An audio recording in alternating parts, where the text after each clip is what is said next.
Alors, Michel, vous êtes journaliste. Vous avez donc longtemps officié au journal Les Échos. Vous avez écrit de nombreux ouvrages tout au long de votre carrière. Quelques-uns. Vous êtes connecté donc avec la vibration de l'humilité.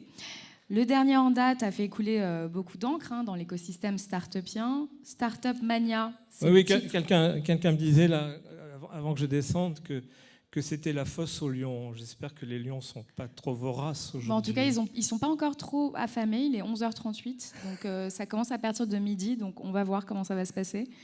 Vous avez donc, dans votre ouvrage Startup Mania dressé un portrait au vitriol de l'écosystème et de son fonctionnement avec, je vais dire, une certitude de Cassandre, en prévoyant donc un éclatement imminent de la bulle des startups. Je n'ai pas eu la chance d'avoir votre livre entre les mains et j'aimerais beaucoup enrichir. Merci. Maintenant, c'est fait. Enrichir la bibliothèque de la famille France FinTech, évidemment. On le mettra dans notre bibliothèque familiale. J'espère que vous m'avez fait une petite dédicace. Ah oui, vous m'avez fait une dédicace. Bon, je vais la partager avec vous. Parce qu'on vous allez arriver à la lire, mais je vous aiderai. Bien sûr. Alors, je vais la partager avec vous parce qu'on est une grande famille, évidemment. Pour Émilie, bon, jusque-là, ça va. Ce petit voyage au pays extraordinaire des startups, un pays dans lequel les fabuleux destins ne sont pas aussi écrits d'avance qu'on voudrait le croire, mais qui a eu le mérite inespéré de réconcilier les Français avec les entrepreneurs et les entrepreneuses et la création d'entreprises. Amicalement, Michel. Bon, ça va, c'est soft comme dédicace. C'est beaucoup plus soft que la description que vous avez eu la gentillesse de faire du bouquin. Oui, et c'est beaucoup plus soft que votre livre.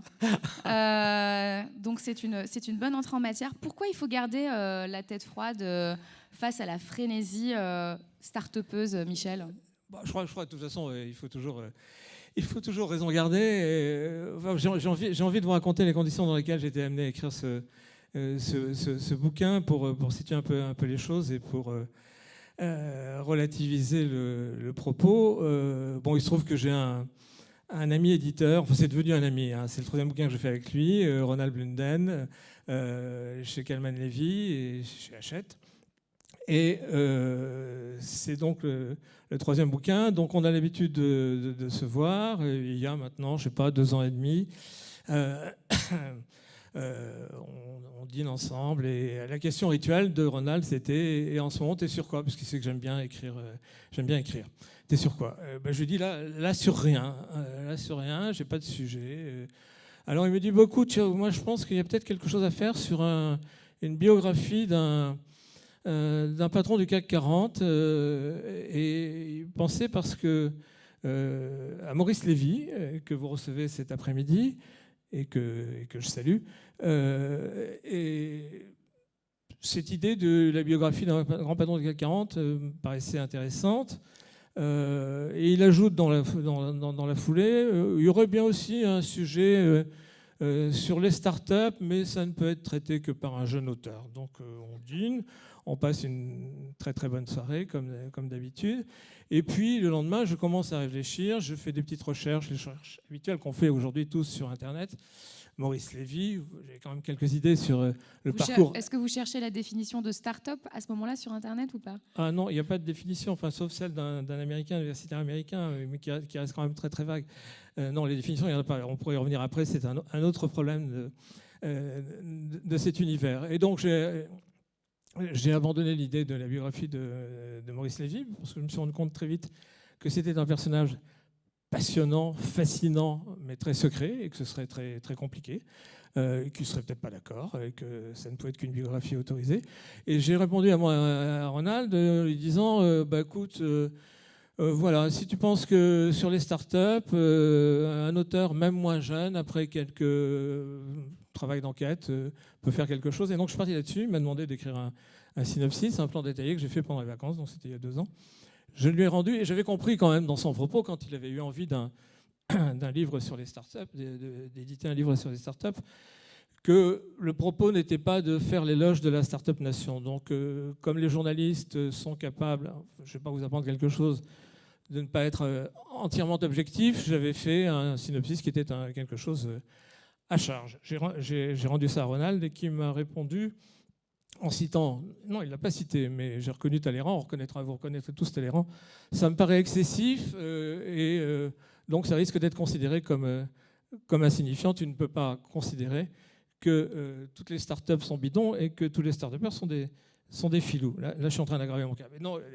Et donc j'ai eu une longue conversation avec lui. Et effectivement, ma pré-enquête était quand même très, très sommaire, très insuffisante. J'ai fait un nouveau plan détaillé, un nouveau synopsis, beaucoup plus équilibré, et ça a été le début de ce travail d'enquête et qui a abouti à la publication de ce bouquin qui, effectivement, j'ai quand même été surpris par le culte de la start-up dans laquelle notre pays a sombré, encouragé d'ailleurs par une communication officielle qui a tourné, on en parle moins maintenant, autour de la Startup Nation. La Startup Nation, historiquement, il y a eu un bouquin de grands auteurs israéliens, c'est Israël, mais la Startup Nation Israël. Si la France devait être une Startup Nation à l'équivalent d'Israël ou de la Silicon Valley, mais gardons l'exemple d'Israël, il faudrait qu'il y ait en France 46 000 startups. Donc l'emballement, la frénésie qui entoure la French Tech en France m'a paru disproportionnée. Et j'ai voulu essayer, d'où le sous-titre, hein, la French Tech à l'épreuve des faits, j'ai voulu essayer de vérifier à quoi ça correspondait exactement. Et c'est très difficile. Enfin, je pense que dans votre association, on sait, vous savez combien vous avez de membres, vous savez définir à peu près votre univers, mais l'univers des startups d'une façon générale en France, on ne sait pas combien il y en a. Et tout ça contribue à créer un climat d'euphorie qui m'a paru, après enquête, en grande partie exagéré, d'où cette recommandation très, très humble, si je peux me permettre de la formuler, qui serait de raison garder, de garder la tête froide, pour répondre à votre question, Émilie. Alors, comment est-ce qu'on la garde, cette tête froide ? Comment on garde la tête froide ? Je crois qu'il faut... En fait, on se rend compte... Alors, c'est vrai que dans l'univers des fintech est un univers à part, qui a bénéficié, si je puis dire, de conditions d'origine très, très, très favorables. Enfin, la tête froide, on la garde en travaillant vraiment sur des sujets qui en valent la peine, en faisant ce qu'on appelle de la deep tech, de la technologie de rupture, de la disruption, alors que beaucoup de startups se contentent de... Enfin, beaucoup d'entre elles font de la plateformisation de tout et de rien. Enfin, il y a de grands succès, hein. On peut dire que voilà, Blablacar, c'est de la plateformisation, mais c'est de la plateformisation qui a réussi, et personne avant les fondateurs de Blablacar n'avait pensé qu'on pouvait faire payer les autostoppeurs. Mais je crois qu'effectivement, il faut se concentrer sur des sujets dans lesquels on apporte de véritables innovations, et vous avez la chance, vous, start-upers de la FinTech, d'avoir apporté des innovations importantes pour beaucoup d'entre vous, mais il y a aussi des choses qui, effectivement, me paraissent pas révolutionnaires, en particulier dans le domaine du crowdfunding. Mais je crois que votre chance, c'est d'intervenir sur un domaine, pour parler de la banque ou de l'assurance, mais en particulier de la banque, qui a fait preuve historiquement, jusqu'à des dates encore très récentes, d'un conservatisme achevé. Donc, il est relativement plus facile d'innover dans ces secteurs-là, de créer des innovations et d'apporter des services qui n'étaient pas apportés jusque-là. Là aussi, c'est un constat banal, mais la digitalisation des banques traditionnelles est quelque chose qui a pris beaucoup de temps, beaucoup de retard. Et donc là, il y avait un champ à explorer, à développer pour les fintechs les plus entreprenantes, et c'est ce qui s'est passé dans votre secteur. Je ne pense pas qu'on puisse dire la même chose de beaucoup d'autres univers de la tech. Mais en fait, j'ai l'impression que ce que vous décrivez, peut-être que je me trompe, vous allez m'arrêter si c'est le cas, mais que ce que vous décrivez, en fait, c'est un processus assez normal, hein. C'est-à-dire que c'est le processus de la destruction créatrice. La vie est un cycle.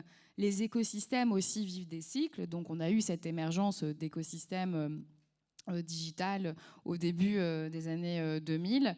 Il y a eu ce processus créateur, il y a eu ensuite ce processus destructeur, puisqu'on a eu l'éclatement de la bulle Internet. Et là, on est rentré à nouveau dans un nouveau cycle. Alors certes, je suis d'accord avec vous, hein, il y a des effets d'annonce, il y a des punchlines, il y a des startups qui sont des copycats. Mais en fait, finalement, j'ai l'impression que ce que vous décrivez, c'est quelque chose qui existe de tout temps.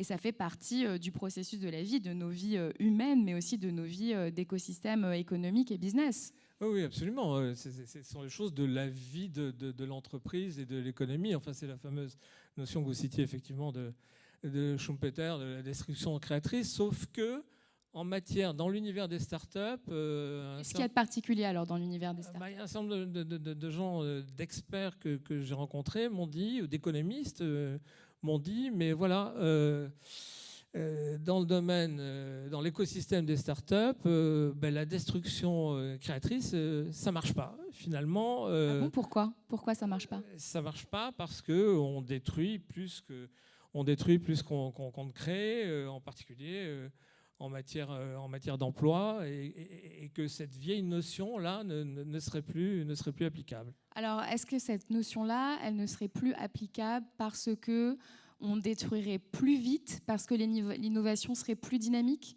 À quoi, en fait, serait dû le fait que la destruction, elle soit plus massive et qu'elle soit peut-être moins transformatrice? Je ne sais pas dans quelle mesure, de quelle façon ça s'opère, mais ce qui est sûr, c'est que si on fait le bilan de la bulle Internet des années 2000 auquel vous faisiez allusion, il n'est pas resté, par rapport aux espoirs qui avaient été fondés à l'époque, il n'est pas resté autant d'éléments innovants que ça. Moi, je me rappelle, puisque vous faisiez allusion au journal dans lequel on aurait pu se croiser les Échos, moi, je dois d'avoir retrouvé un job après une période un peu difficile, donc d'être revenu travailler pour la deuxième fois aux Échos au moment de la bulle Internet. Et donc je lui suis très, très reconnaissant. Personnellement, mais quand je suis arrivé, je me rappelle, le premier dossier sur lequel j'ai eu à travailler, parce que je travaillais sur des dossiers financiers et patrimoniaux, c'était un dossier sur les courtiers en ligne. Et, pardon. Et j'ai apporté au secrétariat de rédaction, à la partie technique du journal, le dossier que j'avais réalisé. Et là, le secrétaire de rédaction me dit, mais attends, ton dossier, on ne peut pas le passer en une fois, on le passera sur 4 numéros, parce qu'à l'époque, c'était la grande époque des courtiers en ligne, c'était la grande époque où, effectivement, les valorisations devenaient complètement excessives, faramineuses. Je me rappelle, j'ai interrogé les analystes financiers, ils disaient, bon, ben alors, à ton avis, la boîte, elle vaut combien? Elle me disait, écoute, je ne vais pas te dire... c'est pas vous que j'apprendrai que le critère de base est le PER, le price earning ratio, mais bon, la boîte, elle ne fait pas de bénéfices. Alors, tu sais, j'entends encore la conversation d'un financier ami, tu sais, quand ça ne fait pas de bénéfices, parfois on prend le chiffre d'affaires, mais là, le chiffre d'affaires, il ne représente pas grand-chose. Alors, je me dis, mais quoi, quand on fait quoi? On prend quoi? On prend le nombre de clics. Voilà. Et j'ai un peu peur que... dans le domaine des startups, aujourd'hui, les mêmes causes, ou parfois des causes différentes, ne reproduisent les mêmes effets. Enfin, le critère, par exemple, que tout le monde connaît maintenant dans le grand public, du visiteur unique, voilà. Est-ce que ça suffit à évaluer de façon pertinente la qualité d'une startup et à lui prédire un grand avenir? Mais finalement, est-ce qu'on s'en fiche pas un peu, ça? J'ai envie de dire, l'idée aussi... D'être profitable Non, est-ce qu'on s'en fiche pas un peu de ces critères d'évaluation? Est-ce qu'en fait, finalement, l'intérêt, c'est pas de continuer à sans cesse nourrir l'innovation pour parvenir à faire émerger des grands axes d'innovation, comme c'est le cas aujourd'hui avec l'écosystème FinTech, par exemple? Est-ce que l'idée, c'est pas d'essayer, et à un moment donné, voilà, de voir que ça fonctionne, évidemment, et on est encore et toujours, j'en reviens à ce que vous disiez sur Schumpeter, dans ce processus de destruction créatrice, qui est la source de l'innovation, et je trouve qu'il s'applique quand même, de mon point de vue, très bien au milieu des startups, peut-être, comme vous le dites, avec davantage de destruction que de création. Mais par contre, quand il y a des créations, il y a des vraies émergences d'écosystèmes qui qui sont ancrés maintenant dans les us et coutumes et les usages de notre société, non ? Si, bien sûr, non, effectivement, le phénomène start-up, la création d'entreprises façon start-up, effectivement, constitue un progrès considérable en France dans l'univers des entreprises. Hein, c'est l'expression anglaise, on progresse by tries and errors. Il faut cette idée que, enfin, beaucoup plus répandue dans les pays anglo-saxons, en particulier aux États-Unis, ou enfin, pour prendre autre chose, enfin, mais qui peut s'appliquer dans ce domaine. Hein, tomber 6 fois, se relever 7. On a le droit maintenant en France, grâce au phénomène des startups, on a le droit de se planter et on a le droit de redémarrer, de repartir. Et les startups elles-mêmes le montrent quand elles, pour employer le jargon de l'univers, quand elles pivotent. Enfin, là aussi, mais il faut faire attention parce que, comme le disait quelqu'un, j'ai tellement pivoté que j'ai fini par me retrouver à mon point de départ. Non, mais moi, ce que j'ai trouvé très intéressant et ce que je trouve intéressant dans votre discours et dans votre livre, c'est cette idée qu'il faut toujours, en tout cas quand on est entrepreneur ou entrepreneuse, être observateur des deux polarités. C'est-à-dire qu'il y a effectivement cette polarité d'euphorie, d'engouement, d'innovation, mais qu'il faut garder quand même les pieds sur terre et ne pas oublier que dans cette euphorie de l'innovation et dans cette euphorie voilà, qu'il y a autour de la Startup Nation, à l'autre bout peut aussi se retrouver l'échec, la faillite. Donc vous êtes en fait une sorte de Cassandre un peu bienveillante, version 21e siècle, et vous nous mettez en garde contre les leçons que vous avez vous-même apprises en ayant vécu la bulle Internet au début des années 2000. Oui, d'ailleurs, effectivement, je pense que, enfin, je ne suis pas là pour faire la promo du bouquin, enfin, j'aimerais bien que vous l'achetiez, mais bon, quand j'ai rendu mon manuscrit à mon éditeur, à Ronald Blunden, il me dit, mais oui, mais ton bouquin, alors il était content, sinon il ne l'aurait pas publié, il me dit, oui, ton bouquin, effectivement, bon, essaie de faire la part des choses entre le mythe et la réalité des startups, mais du coup, il peut être lu d'une autre façon, comme à travers les exemples et les témoignages que je rapporte, comme bon, quelques conseils pour bien réussir sa start-up. Et je crois que il faut effectivement prendre en compte un certain nombre de critères, mais d'une façon plus générale, et pour revenir sur la dédicace que j'ai essayé de vous faire, je crois que le plus grand mérite, en dehors des grandes innovations technologiques qui ont été apportées, qui facilitent ou qui rendent plus performante la vie des entreprises, ou dans votre domaine, dans le domaine bancaire et de l'assurance des particuliers, je crois qu'il faut rendre grâce à ce phénomène des startups, même s'il a été exagéré, s'il est l'objet d'exagération, d'un culte exacerbé. Dans ce pays, d'ailleurs, beaucoup de sondages l'ont montré ces dernières années, on est un des pays dans lesquels il y a le plus de candidats pour la création d'entreprises. Et dans ce pays qui, structurellement, je dirais, c'est une catastrophe, n'aime pas l'entreprise, n'aime pas la création d'entreprise, c'est quelque chose de fabuleux. Je ne vais pas citer encore mon ami éditeur, mais il se trouve que le premier bouquin que j'ai fait avec lui, et il y a déjà pas mal d'années, porté sur les rapports que les Français entretiennent avec leur économie. Il s'appelait Le Grand Divorce. Et le sous-titre, c'était « Pourquoi les Français haïssent leur économie ?» Pourquoi ils haïssent l'économie de marché. D'ailleurs, quelques années plus tard, Jean-Pierre Levade a fait un bouquin sur le même thème, beaucoup plus abouti, bien sûr. Et je crois qu'il y a des choses ont changé, mais pas assez. Et qu'aujourd'hui, on puisse être fier ou revendiquer qu'on a créé une entreprise, une start-up. Il y a aussi tout le débat sur, enfin, que j'essaie d'aborder dans le livre, sur une start-up, et vous me posez la question à laquelle je suis infichu de répondre, qu'est-ce que c'est qu'une start-up ? Finalement, une start-up, c'est une TPE, c'est une très petite entreprise, et rien de plus, et puis elle grandira. C'est d'ailleurs le propos que m'avait fait quelqu'un aussi que vous recevez, je crois, dans l'après-midi, qui sont passés ce matin, qui est Édouard Plus, le patron des Suez à la Défense, et qui m'avait dit, une start-up, c'est C'est une entreprise. Je vais rencontrer aussi quelqu'un que je cite, qui est dans le domaine de l'immobilier, du crowdfunding immobilier, Alexandre Toussaint, et qui m'avait dit, moi, j'ai jamais dit, je vais créer ma start-up. J'ai dit, je monte ma boîte, voilà. Oui, bon, après, ça, ce sont des variations lexicales. En tout cas, ce que je retiens de notre échange et ce que je retiens aussi de votre livre, c'est que, et c'est d'ailleurs un conseil qui s'applique aussi à vous, entrepreneuses et entrepreneurs, c'est que tout est une question d'opportunité, et parfois les opportunités, elles se trouvent dans la nécessité de prendre le contre-pied de ce qui se passe. C'est ce que vous avez fait avec ce livre, vous avez saisi l'opportunité de prendre le contre-pied d'une tendance, et c'est ce qui a fait aussi le succès de votre livre, et c'est ce qui a fait aussi qu'on a beaucoup parlé de vous dans les médias. Merci beaucoup, Michel Turin. Merci beaucoup à vous, Émilie, merci de m'avoir invité, j'étais ravi d'être là. Et j'espère pouvoir ressortir de la fosse sans dommage. Oui, je pense que ça va aller. Là, ils ont l'air d'être assez calmes. Merci. Merci encore, Michel Turin. On l'applaudit. À tout à l'heure.